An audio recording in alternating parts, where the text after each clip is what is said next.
ولتنظر نفس ما قدمت لغد واتقوا الله إن الله خبير بما تعملون وقال تعالى في شان حبيبه صلى الله عليه وسلم إن الله وملائكته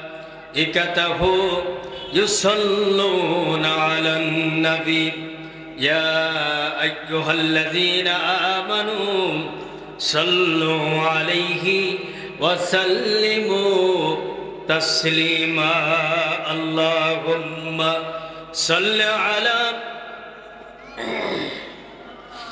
مولانا محمد ولا sound একটু বাড়ান যে মহব্বতের সাথে জোরে সোরে পড়েন আল্লাহুম্মা সাল্লি আলা সাইয়্যিদিনা মাওলানা মুহাম্মদ ওয়ালা আলি সাইয়্যিদিনা مولانا محمد بلغ العلا بكماله كشف الدجى بجماله حسنت جميع خصاله صلوا عليه وآله سورة يوسف بداري حکمت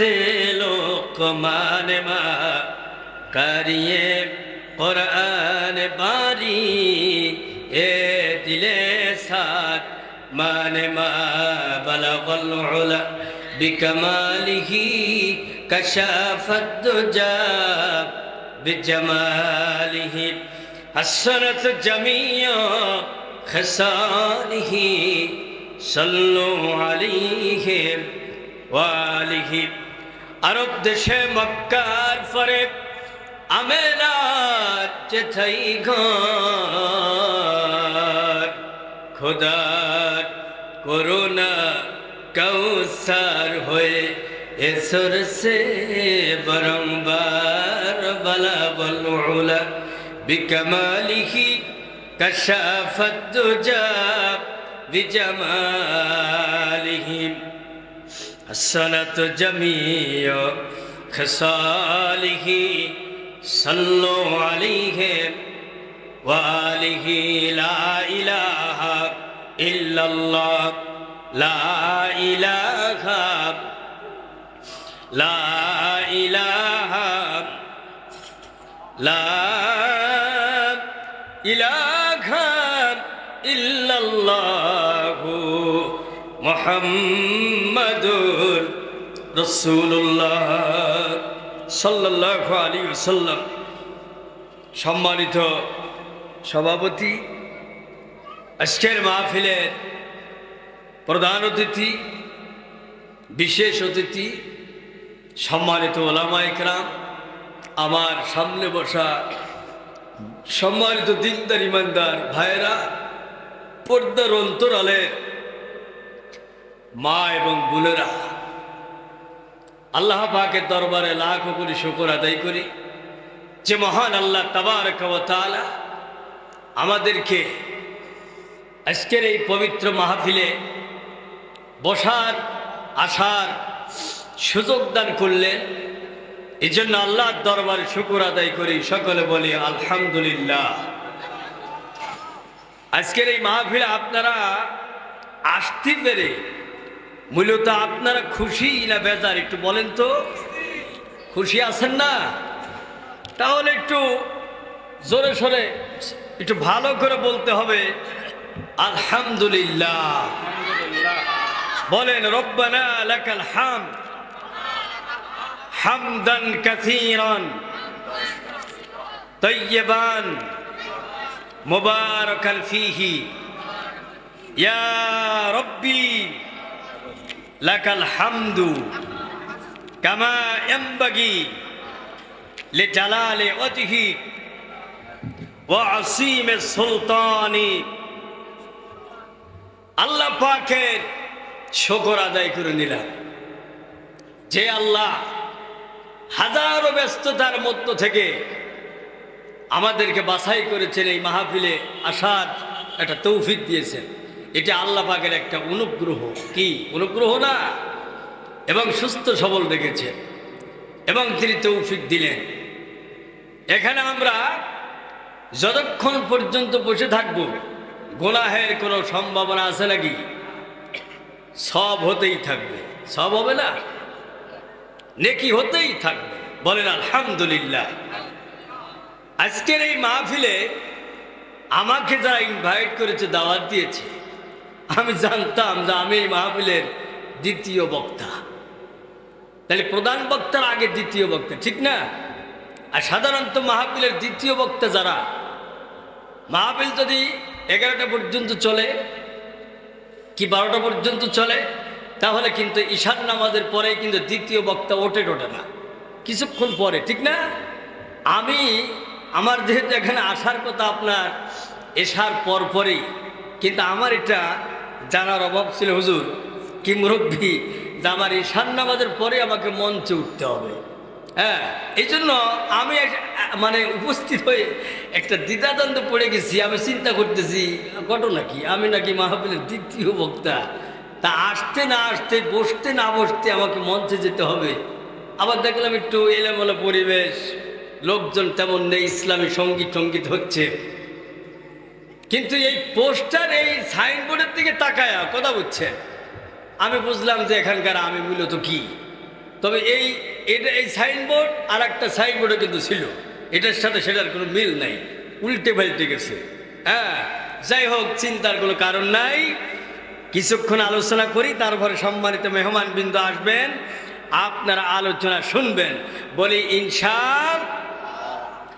তবে হ্যাঁ, কিছুদিন আগে বাংলাদেশের হিন্দুদের এক পূজা হয়ে গেল, এই মাত্র 1.5-2 মাস আগে। আমি যেহেতু আপনাদের এই চাউলিয়া মাদ্রাসার বর্তমানের মহতম হিসাবে আছি, আমি মাঝে মধ্যে রাতের বেলা বাড়ি যাই, আপনাদের এই রাড়িখালির মোটর হয়ে গোবিন্দপুর যে সোজা উঠি, গোবিন্দপুর বাজারে উঠতে ওইখানে যে ব্রিজের নিচেই ওনাদের অনুষ্ঠান হয়। আমি চিন্তা করলাম বাড়ি যেহেতু যাচ্ছি, ছেলেদের জন্য কিছু নিয়ে যাই, বাদাম টাদাম যা পারি। গাড়িটা ঠেকাইছি, গাড়ি যখন ঠেকাইছে, আশেপাশে যত লোক ছিল তারা যেভাবে আমার দিকে ক্যামেরা ফিটিং করে যাম, ভয় পেয়ে গেছে। ওদের একটা ধারণা হলো এখানে আমরা আসছি, তুমি মৌলবী মানুষ, মুন্সি মানুষ, তুমি কেন কি? মূলত আমি তো সেখানে ওদের ওইগুলো দেখতে যাই না, আর আমি তো মেন রাস্তা থেকে সাইডেও নামি নাই। আমি রাস্তার উপর গাড়ি ঠেকাইছি বাদাম কেনার জন্য, কিন্তু যত লোক সেখানে দেখলাম, হিন্দুরা আর কয়জন, সবই প্রায় মুসলমান। এবং যত লোক আমি দেখলাম, অধিকাংশ লোককে আমি চিনি। চিন্তা করলাম আমার বাড়ি কলমধরি, যারা দেখলো এরা আল্লাহ জানে সকালবেলা কি প্রচার করে সারা মোহাম্মদপুর ভরে।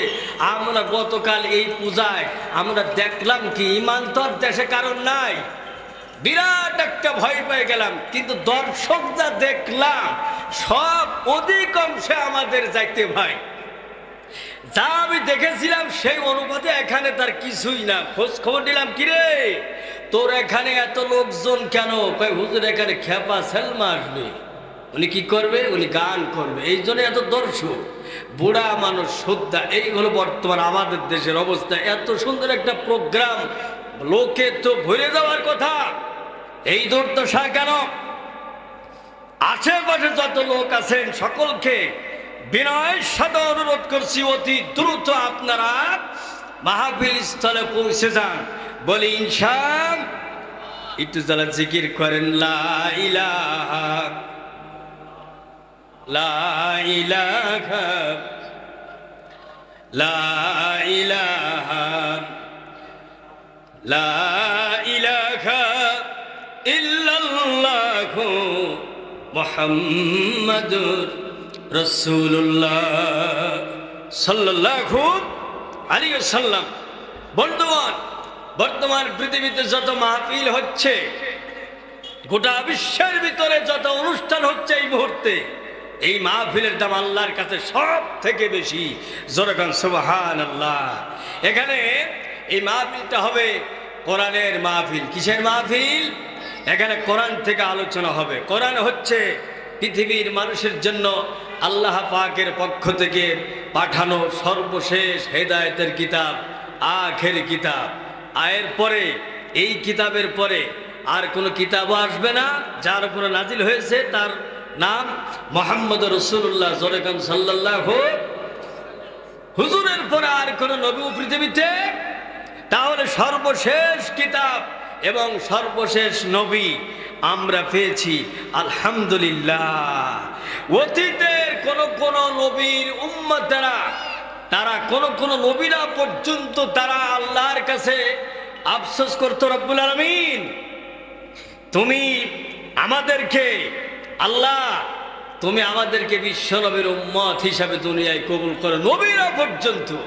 সেখানে আমি আর আপনি বিনা দরখাস্তে আমরা নবীজির উম্মত হয়ে, আখেরি নবীর উম্মত হয়ে, সাইয়্যিদুল মুরসালিন, নূরে মুজাসসাম, দুজাহানের কান্ডারি, উম্মতের সুপারিশকারী জনাবে মুহাম্মদ রাসূলুল্লাহ সাল্লাল্লাহু আলাইহি ওয়াসাল্লামের উম্মত হয়ে পৃথিবীতে আমরা আসতে পেরেছি। জোরে সোরে বলি আলহামদুলিল্লাহ। সেই কিতাব থেকে কথা হবে। তবে 2024 সালের আজকে বোধহয় বিদায় হয়ে গেল নাকি? 2024 কত? 2000 রাত 12টার পরে কি হবে? 2000 বাংলাদেশের ইতিহাসে 2024 এক বিচিত্র 24। কথা ঠিক না বেটি? আকার ইঙ্গিতে বুঝে নেবেন আমি কি বলি। এই চিত্র যদি পরিবর্তন না হতো, আমার বিশ্বাস এইখানে অন্তত পক্ষে আমরা একটা কথাও বলতে পারতাম না। কথা ঠিক কিনা? কোথায় তোরা? তোরা কই? জমিন আল্লাহর। জমিন কার? বাতাস কার? আকাশ কার? এখানে আইন চলবে কার? কেউ ঠেকাতে পারবে? ফেরাউনের চাইতে তোমরা বেশি শক্তিশালী না, নমরুদের থেকে তোমরা বেশি শক্তিশালী না, হামানের থেকে তোমরা বেশি শক্তিশালী না। ফেরাউনকে আল্লাহ পাক পানির ভিতরে চুবিয়ে চুবিয়ে শেষ করে দিয়েছেন, ঠিক কিনা? নমরুদকে জুতা পিটা দিয়া বেইজ্জতি করে তাকে দুনিয়া থেকে আল্লাহ পাক জিল্লতির সাথে বিদায় করে দিয়েছেন। কথা ঠিক কিনা? কারুন সাহেব, ফেরাউনের মন্ত্রী কারুন এখনো মাটির তলায় ডাবতেইছে ডাবতেইছে ডাবতেইছে। নবী আবার বলেন, বিশ্ব নবী বললেন, আমি আমার আরেকটা চোখ আছে, আমি আমার অন্তরের চোখ দিয়া আমি তাকায় দেখতেছি কারণ এখনো মাটির তলায় চলেই যাচ্ছে চলেই যাচ্ছে। তোমরা শুনে রাখো, কারণ কিয়ামত পর্যন্ত মাটিতে ডুবতে থাকবে। তার কারণ সে ইসলামের সাথে, আল্লাহর দ্বীনের সাথে সে 2 নম্বরে করেছে, বাড়াবাড়ি করেছে। আমার বন্ধুগণ, ফেরাউন রাষ্ট্রশক্তি ইসলামের বিরুদ্ধে কাজ করেছেন, নবী মুসার বিরুদ্ধে সে পদক্ষেপ গ্রহণ করেছে। আমি শর্টকাটে বলে যাই, এই ফেরাউনের প্রতি আল্লাহ রাব্বুল আলামিন তিনি এত বড় নাকশ হয়ে গেলেন, তিনি অসন্তুষ্ট হলেন, নারাজ হলেন যে দরিয়ার ভিতরে আল্লাহ পাক ফেরাউনের গোষ্ঠী সদ্যা দুনিয়া থেকে বিদায় করে দিয়েছেন, ঠিক কিনা? কথা কোন লেখা? যে আল্লাহ ফেরাউনের গোষ্ঠীকে এইভাবে বেইজ্জতি করলেন, সে আল্লাহ মনে হয় এখন আর নাই। আছে কি নাই? শক্তি কমে গেছে, আল্লাহর শক্তি কমে। সে আল্লাহ এখনো আছেন, কাজেই ক্ষমতায় গিয়া বাড়াবাড়ি যারাই করবে তার ইতিহাস ভুলে যাওয়া উচিত নয়, ঠিক কিনা? ক্ষমতা পৃথিবীতে কারোর জন্য চিরস্থায়ী না। এত বাড়াবাড়ি, এত গাদ্দারি করো কেন? যখন মরে যাবে সাথে নিয়ে যাবে কি? কে তোমাকে সুপারিশ করবে? কে তোমার পাশে দাঁড়াবে? পৃথিবীর যত বড় স্বৈরাচারী হোক, যত বড় যেই হোক না কেন, টাকাওয়ালা, পয়সাওয়ালা, বাড়িওয়ালা, ক্ষমতাওয়ালা, এই পৃথিবী কারোর জন্যই চিরস্থায়ী না। কথা ঠিক কিনা? আজ হোক কাল হোক মৃত্যুর দুয়ারে তোমাকে আজরাইল সামনে পৌঁছে যেতে হবে এবং দুনিয়ার জীবন শেষ করতে হবে। এই পজিশন আমার আপনার জীবনে একদিন আসবেই, কাজেই বাড়াবাড়ি করার কোনো সুযোগ নাই। আল্লাহ বলছেন অহংকার করো না মিয়া। কিসের অহংকার করো? অহংকার করো তুমি কি করতে পারবে? দুবার পাতলা পায়খানা হলেই তোমার শরীরে এনার্জি নাই, ঠিক কিনা কয়? মাথার মধ্যে চক্কর দিয়ে উঠেছে, তোমার আর শক্তি নাই, তুমি কার সঙ্গে মিয়া বাড়াবাড়ি করো? নমরুদ বাড়াবাড়ি করলো। এই নমরুদকে আল্লাহ একটা মশা দিয়ে, একটা দুর্বল মশা, যে মশাটা পরে দেখা গেল তার একটা ঠ্যাংই নাই। মশার কি নাই? একটা ঠ্যাংই নাই। এই দুর্বল একটা মশা দিয়া নমরুদকে, নমরুদ মানে বর্তমান বিশ্বের, আপনি মনে করতে পারেন আমেরিকার প্রেসিডেন্ট, রাশিয়ার প্রেসিডেন্ট, ভারতের প্রেসিডেন্ট, জার্মানির প্রেসিডেন্ট, এরকম বিষয় নাকি? ফেরাউন কেমন মন্ত্রী ছিল জানেন? ফেরাউন যদি নীল দরিয়ায় দাঁড়ায়া পানিকে যদি বলতো, এ পানির স্রোত তুমি এই মুহূর্তে পশ্চিম দিকে প্রবাহিত হচ্ছে কেন, তোমার গতি মুহূর্তের ভিতরে পাল্টায়া পূর্ব দিকে যেতে হবে, হ্যাঁ, পানি সঙ্গে সঙ্গে গতি পরিবর্তন করে ফেলেছে ফেরাউন। এখনকার পৃথিবীর কোন রাষ্ট্রশক্তি, রাষ্ট্রপ্রধান কোন দরিয়ার কিনারে গিয়া যদি বলে যে স্রোতটা একটু পরিবর্তন করে দাও, তো হবে কি? কোনো সুযোগ আছে? বন্ধুগণ আমার, তাহলে আল্লাহ বলছেন কোরআনে ফেরাউনকে যা দিয়েছি, নমরুদকে যা দিয়েছি, কারণকে যা দিয়েছি, হামানকে যা দিয়েছি, কিয়ামতের আগে আর কাউকে দেব না। কাউকে দেওয়া হবে না সেই ক্ষমতা, সেই পাওয়ার, সেই টাকা পয়সা, সেই অর্থবিত্ত, কাউকেই দেওয়া হবে না। কাজেই স্বৈরাচারী যারা, ইসলাম বিরোধী যারা, তারা যেন এদের ইতিহাস থেকে সবক গ্রহণ করে, শিক্ষা গ্রহণ করে।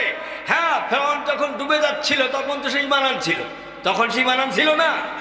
আল্লাহ পাক বলেন ফেরাউন যখন দরিয়ায় নীলের ভিতরে যখন ডুবে যাচ্ছে, একবারে পানির নিচে চলে যায়, আবার পানির উপরে যখন উঠে আসে, চুবনি খেতে খেতে যখন পেটটা পুটকা মাছের সাইজ যখন হয়ে গিয়েছে, পুটকা মানে আপনারা বোঝেন নাকি ট্যাংরা মাছ, আমাদের মোহাম্মদপুরের ট্যাংরা মাছ এখন বাজার ঘাটে দেখা যায় না, কি না ঠিক কিরকম? এই ট্যাংরার সাইজ যখন হয়ে গিয়েছে, তখন ফেরাউন সে বলতেছিল, আল্লাহ আমার সাথে ফেরেশতারা এই অবস্থা করতেছে কেন? আমানতু আন্নাহু লা ইলাহা ইল্লাল্লাযী আমানাত বিহি বানু ইসরাঈল ওয়া আনা মিনাল মুসলিমিন। আমানতু আন্নাহু লা ইলাহা ইল্লাল্লাযী আমানাত বিহি বানু ইসরাঈল। আল্লাহ, আমি ঈমান আনলাম ওই আল্লাহর উপরে, ওই ইলাহের উপরে, যে ইলাহের উপরে ঈমান এনেছে বলো ইসরাইলেরা, আর ওয়ানা মিনাল মুসলিমিন, আমি তো মুসলমানদের একজন। এরপরও ফেরেশতারা আমাকে এইভাবে দরিয়ার মধ্যে চুবাচ্ছে কেন? চুবনি খাচ্ছে, আর মৃত্যুর মুহূর্তে, গজবের মুহূর্তে সে নিজেকে মুসলমান দাবি করতেছে। আপনি চিন্তা করছেন বিষয়টা? তার মানে সে মরে যাচ্ছে, সে তো স্বৈরাচারী, সে তো সন্ত্রাসী। মৃত্যুর মুহূর্তেও সে নিজেকে স্বৈরাচারী দানবের ভূমিকায় নিজেকে দেখতে চাচ্ছেন। একজন আত্মসমর্পণকারী, একজন মুসলমান হিসাবে আল্লাহর সামনে ডাইরেক্ট নিজেকে উপস্থাপনা করতেছে। সেই যুগের ফেরাউন আর মডার্ন ফেরাউনদের মাঝে খুব একটা পার্থক্য নাই। গত কিছুদিন আগে একটা ভিডিও দেখলাম, অডিও ভিডিও, মাঝে মধ্যে আমি শুনি, আপনারা শোনেন নাকি? সেখানে এক মহান নেতা আমাদের দেশে এক সময় ছিল, এখন আর নাই। হ্যাঁ, উনি বলতেছেন আমরা দোষটা করেছি কি? আপনি খেয়াল করছেন? উনি বলতেছেন আমরা, তখন চিন্তা করলাম আপনি কেমনে দেখবেন আপনি দোষ করছেন না কি করছেন? আপনার চোখ আছে নাকি? কথা কন না, এদের চোখ আছে? একটু চা হলে ভালো হতো, আমার ব্যাটারিটা স্লো আছে। আমার বন্ধুবান, ব্যাটারি স্লোই তো, ব্যাটারি ছিল তার মানে হলো বাড়ি কলমদরি, চাউলিয়া মালসার মহতামিমগিরি করি। জীবনের প্রথমে বিনেতপুর বাজার পাশে আপনাদের সামনে বক্তব্য রাখতেছি, আমাদেরকে খবর নেই, কেউ তালা শুনে না, তার নিশ্চয়ই ব্যাটারি ডাউন, তাই ছাড়া কি বলবো? আমার বন্ধুগণ, উনি উনার নিজের অপরাধটা, নিজের কৃতকর্মটা এই পৃথিবীর যারা অপরাধী, যারা বড় বড় সন্ত্রাসী, এরা নিজের অপরাধটা দেখতে পায় না। আল্লাহ পাক বলছেন যারা অপরাধী পৃথিবীতে, এদের অপরাধ সম্পর্কে কোনো জিজ্ঞাসা করা হবে না। এটা আল্লাহর কথা। কার কথা?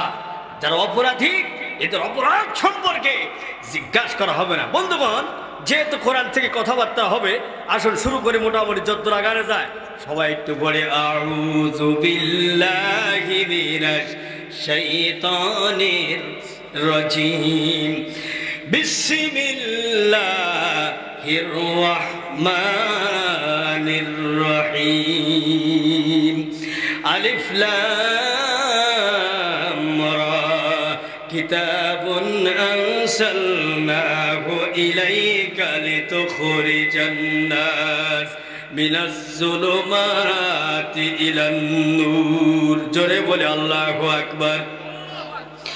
আল্লাহ পাক বললেন আলিফ লাম রা কিতাবুন আনসালনাহু ইলাইকা লিতুখরিজান নাস। হে রাসূল, হে নবী, আমি আপনার উপরে এই কিতাব, এই গ্রন্থ এই জন্য অবতীর্ণ করে দিয়েছি যাতে করে আপনি গোটা পৃথিবীর সমস্ত মানব মণ্ডলীকে অন্ধকারের ভেতর থেকে টেনে এনে ইলান নূর, আলোর দিকে আপনি পরিচালিত করে দিতে পারেন। নবী গো, সেই জন্য আমি আল্লাহ আপনার উপরে কোরআনের মতন গ্রন্থ নাজিল করে দিলাম। কোন সুবহানাল্লাহ। এই কোরআন যারা পেয়েছে তারা যেন খুশি হয়, তারা যেন কি হয়? সবাই বলেন কি হয়? আল্লাহ পাক বলেন নবী আপনি বলে দেন কুল বিফাদলিল্লাহি ওয়া বিরহমাতিহি ফাবিযালিকা ফালইফরাহু হুয়া খায়রুম মিম্মা ইয়াজমাউন। জোরে বলে আল্লাহু আকবার। আল্লাহ পাক বলছেন নবী আপনি বলে দেন আমি যাদেরকে কোরআন দিয়েছি, যারা এই কোরআনের মালিক হয়ে গিয়েছে, তারা যেন খুশি হয়ে যায়, তারা যেন আনন্দ করে, ফুর্তি করে, তারা যেন আনন্দিত হয়ে যায়। তার কারণ হলো আমি আল্লাহ গোটা পৃথিবীতে যত সম্পত্তি যা দিয়েছি মানুষের কল্যাণে, কোরআনের থেকে শ্রেষ্ঠতম কোনো বিষয় আমি আল্লাহ পৃথিবীর কোনো মানুষের জন্য দেই নাই। কোন সুবহানাল্লাহ। আজকের পৃথিবীতে মুসলমানদের দুর্দশা কেন?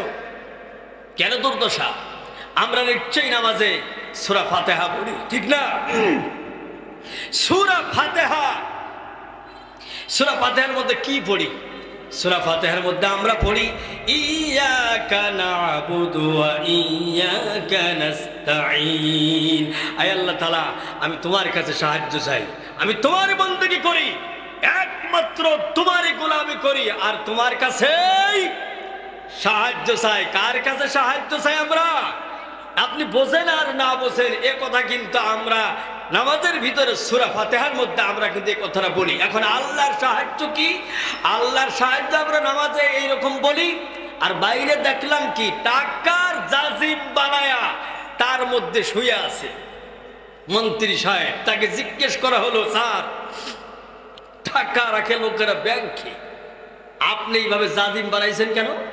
বললো যে তোমরা তো বেকুব, ব্যাংকের লোকেরা যেন আমাদের টাকা সব 2 নম্বরই টাকা, ওরা এটা মেরে দিতে পারে, খেয়ে ফেলতে পারে, ওরা ব্যাংক লুট করতে পারে, আর ওরাও জানে যে আমার টাকা সম্পূর্ণ অবৈধ টাকা। এই জন্য এই টাকাটা আমি জাজিম বানাইয়া নিজে শুয়ে থাকি, অন্তত আত্মবিশ্বাস আছে যে টাকা জীবনে খাইতে পারি আর না পারি, অন্তত কেউ আমার টাকা লুটপাট করতে।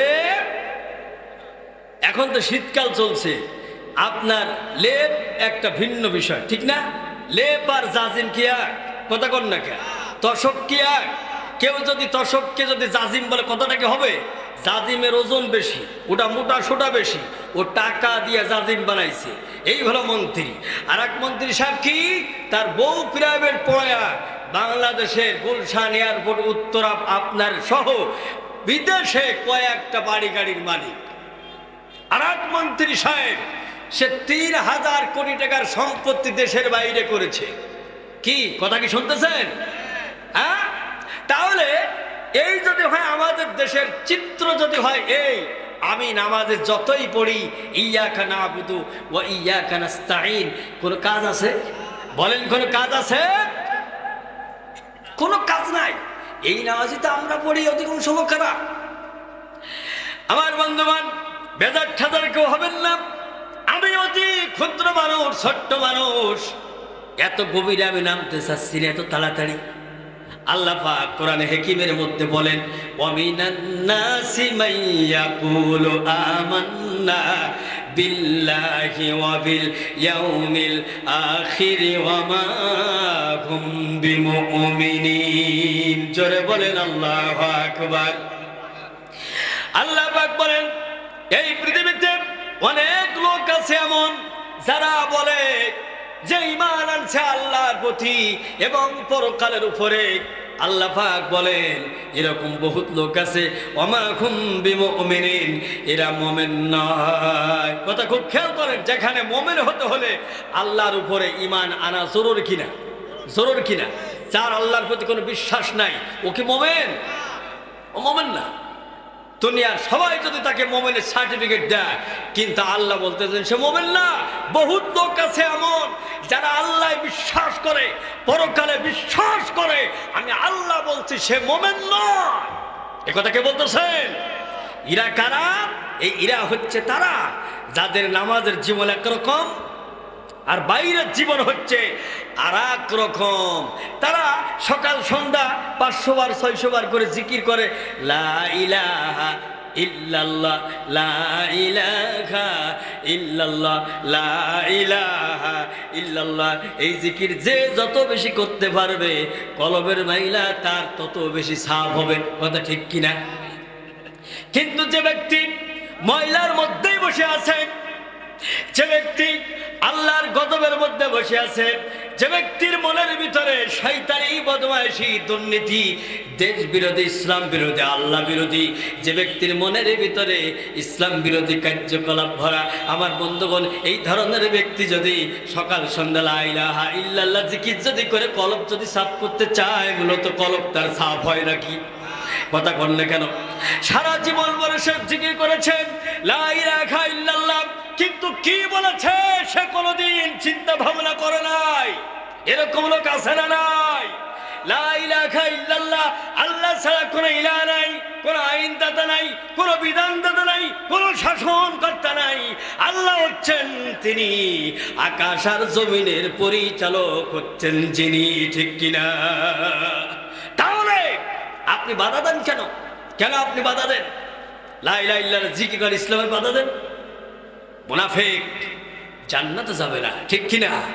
এইখানে তত লোক বসে আছে, আশা করি কোনো মুনাফিক টুনাফিক নাই। ঠিক না? আমার বক্তব্য কোনো মুনাফিকের গায়ে সহ্য হবে না। আল্লাহ যেন আগামীকাল সকাল আমি কলম ধরে যাইতে পারবো কিনা, অসুবিধা নাই। বাড়ি বেশি দূর না, চিন্তার কোনো কারণ নাই। এলাকায় বহুত আত্মীয় স্বজন আছে, মন দিয়ে একটু জিকির করেন, চাটা একটু খাই নাই, সবাই বলেন লা ইলাহা।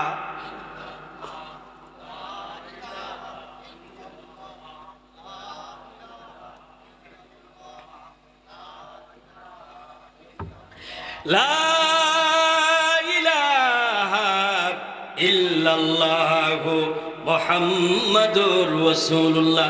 আমার বন্ধুগণ, আপনার বলেন তো, আকাশ জমিনে আল্লাহর চাইতে সত্য কথা আর কেউ কয় নাকি? ওয়ামান আসদাকু মিনাল্লাহি কিলা, আল্লাহর থেকে সত্যবাদী আর কেউ নাই। জোরে বলেন সুবহানাল্লাহ। সে আল্লাহ বলছেন, ফামান তাবিয়া হুদায়া ফালা খাউফুন আলাইহিম ওয়ালা হুম ইয়াহসানুন। ফামান তাবিয়া হুদায়া, আমি যে বিধান দিয়েছি এইটা যদি অনুকরণ যদি করো, তাহলে লা খাউফুন আলাইহিম, তোমাদের কোনো ভয় নাই, ওয়ালা হুম ইয়াহসানুন, তোমাদের জন্য কোনো চিন্তাও নাই। এই কথা আল্লাহ বলতেছেন। কে বলতেছেন? কিন্তু ইতিপূর্বে আমরা এই বাংলাদেশে মুসলমানের রাষ্ট্র এটাকে বলা হয়, আমরা তেমন একটা কথাও বলতে পারি নাই। ঠিক কিনা? মানুষের মুখের মধ্যে কোনো হাসি ছিল না, মানুষ ফ্রেড ভাবে মনের ভাব প্রকাশ করতে পারে নাই, ইসলামের কথা বলতে পারে নাই, কোরআনের হক কথাগুলি বলতে পারে নাই। বড় বড় তাফসিরের মাহফিলে বড় বড় মুফাসসিরদেরকে আসতে দেওয়া হয় নাই। ঠিক কিনা? বড় মাহফিল হবে, ওসি সাহেব অনুমতি না দিলে সেই মাহফিলের হবে না, ওসি সাহেব অনুমতি দেবে। ওসি, জমিন কি তোমার বাজানে, ঠিক কিনা? জমিন কি তুমি চালাও?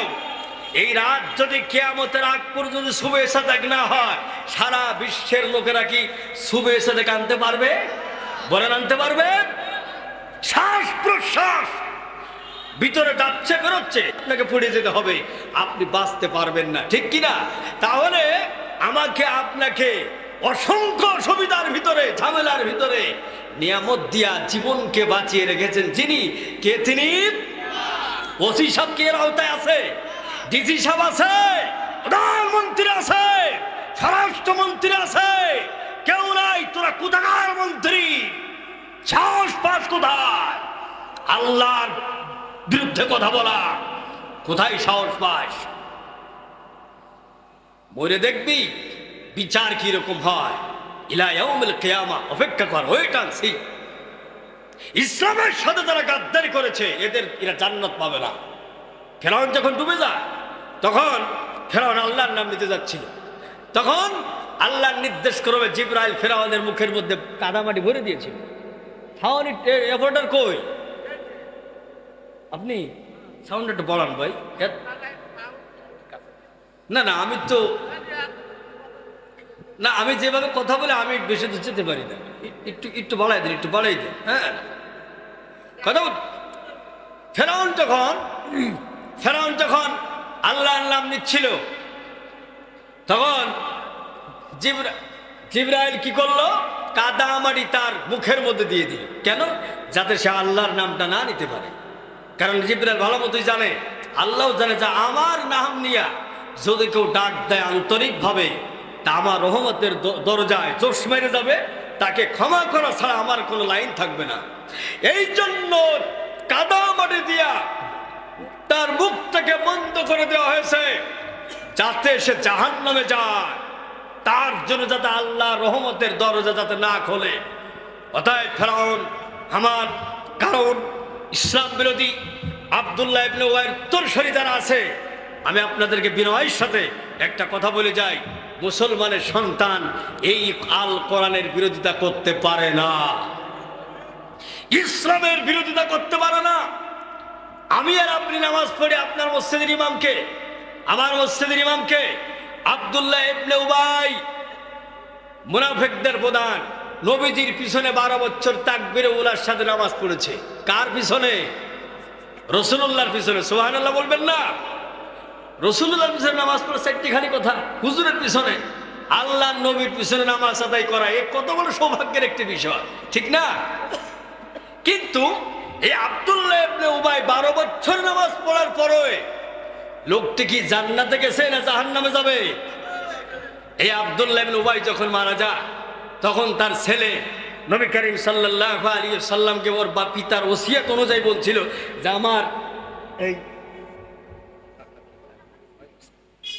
আমার এই নামাজের জানাজাটা যেন নবীজি সাল্লাল্লাহু আলাইহি সাল্লাম করেন। ওর বাপ যখন মারা গেল, তখন আসলে এসে বললেন যে আমার পিতা তো মারা গেছেন, আপনি জানাজাটা একটু পড়াই দেন। হযরত উমর রাদিয়াল্লাহু তাআলা আনহু হুজুর চলে যাচ্ছেন, উমর নবীজির জামা টেনে ধরেছেন, হুজুর আপনি কই যাচ্ছেন? ও এই করেছে সেই করেছে, ইসলামের 12টা বাজাইছে, আপনাকে মারার জন্য কত পরিকল্পনা করেছে, আর আপনি এই লোকটা জানাজা পড়ানোর জন্য চলে যাচ্ছেন, কারণটা কি? এ হতে পারে না। হুজুর বললেন যে আমি যাবই, আমি রহমতের নবী, তুমি আমাকে বাধা দিও না। উমর কি বললেন? যে আমি চলেই যাব, হ্যাঁ আপনি যান, এই জানাজার মধ্যে আমি নাই। হুজুর চলে যাচ্ছেন। আল্লাহ নবী যখন এই লোকটার জানাজা পড়াবার জন্য যাচ্ছেন, আল্লাহ রাব্বুল আলামিন তিনি কোরআনে কারীমের আয়াত নাযিল করে দিলেন। তিনি বললেন, আল্লাহ পাক বললেন, ওয়ালা তুসাল্লি আলা আহাদিম মিনহুম ইলা আখিরিল আয়া। এই আয়াতে আল্লাহ পাক বলেন, হে নবী খবরদার, এই মুনাফিকের জানাজার ইমামতি আপনি করতে পারবেন না, এখানে আপনি থেমে যান।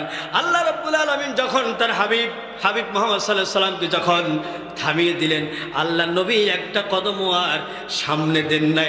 আব্দুল্লাহ ইবনে উবাইয়ের ব্যাপারে আয়াত এইভাবে নাজিল হয়ে গেল। এরপর আল্লাহ আরো বললেন, ইস্তাগফির লাহুম আও লা তাস্তাগফির লাহুম ইন তাস্তাগফির লাহুম 70 মাররাতান ফালান ইয়াগফিরাল্লাহু লাহুম। হে নবী, আপনি মুনাফিকদের ব্যাপারে আমি আল্লাহর কাছে ক্ষমা প্রার্থনা করেন অথবা নাই বা করেন, এমনকি যদি 70 বার যদি আপনি মুনাফিকদের ব্যাপারে আমি আল্লাহর কাছে ক্ষমা প্রার্থনা করেন, আমি আল্লাহ মুনাফিকদেরকে ক্ষমা করে দেব না। কে বলতেছেন কথা? এই মুনাফিকরা কিন্তু নামাজও পড়ে। মুনাফিকরা কি? এ কথাকে আমি বলতেছি। আল্লাহ পাক বলেন, ওয়াইদা কামু ইলাস সালাতি কামু কুসালা ইরাউনান নাস। মুনাফিকরা তারা নামাজ পড়ে, তবে তাদের নামাজ মুমিনের নামাজের মতো নয়। তারা শুধু ফটাফট সেজদা মারে আর ওঠে। নামাজ যখন দাঁড়ায় তখন দেখবেন মাথা খাইজু, পাছা চুলকা, এমন করে কি একটা বিপদে যে পড়ছে। তার নামাজ দেখে বোঝা যায় সে মুনাফিক। তবে তাদের নামাজ কার জন্য? ইরাউনান নাস। তাদের নামাজ হচ্ছে মানুষের জন্য। নির্বাচনে দাঁড়ায় গেছি, এই বাজার আসছি কথা বলার জন্যে। এখন যদি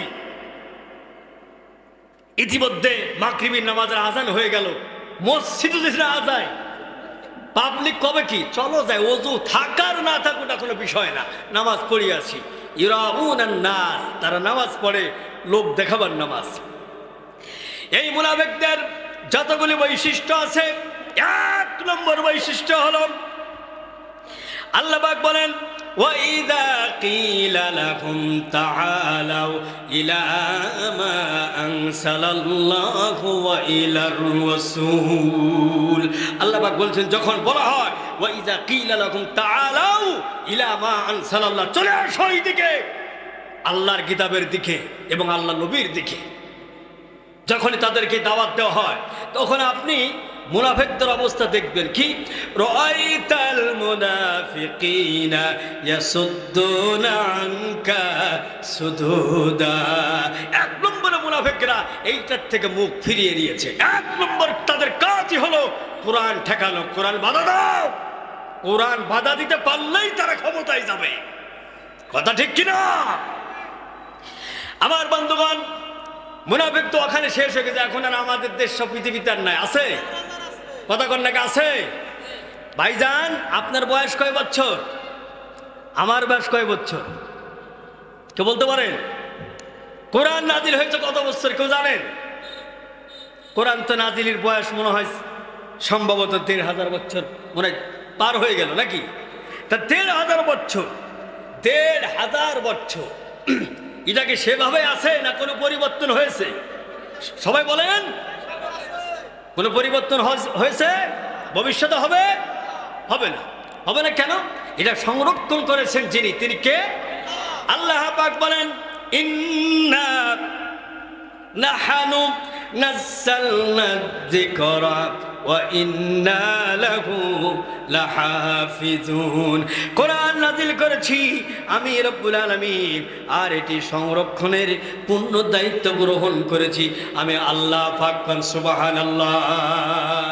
তাহলে এই কোরআন যেহেতু 1,500 বছর আগে নাজিল হয়েছিল, সেখানে দেখানো হয়েছে কারা ইসলাম বিরোধী, কারা মুনাফিক, কারা শয়তান, কারা বদমাশ, কারা গাদ্দার, কারা ফেরাউনের উত্তরসূরি, কারা নমরুদের উত্তরসূরি, কারা কারণের উত্তরসূরি। তাদের সম্পর্কে কোরআন নাজিল হয়েছে তখন, আর এটা সংরক্ষণ করা হবে কিয়ামত পর্যন্ত। তার মানে হলো কিয়ামত পর্যন্ত কারণের লোকও থাকবে, মুসার লোকও, কিয়ামত পর্যন্ত ইব্রাহিমের সন্তানও থাকবে, নমরুদের বাহিনীও, কিয়ামত পর্যন্ত মুহাম্মদ সাল্লাল্লাহু আলাইহি সাল্লামের লোকও থাকবে, আবু জাহেল, উতবা, সাইবা, তাদের লোকজনও।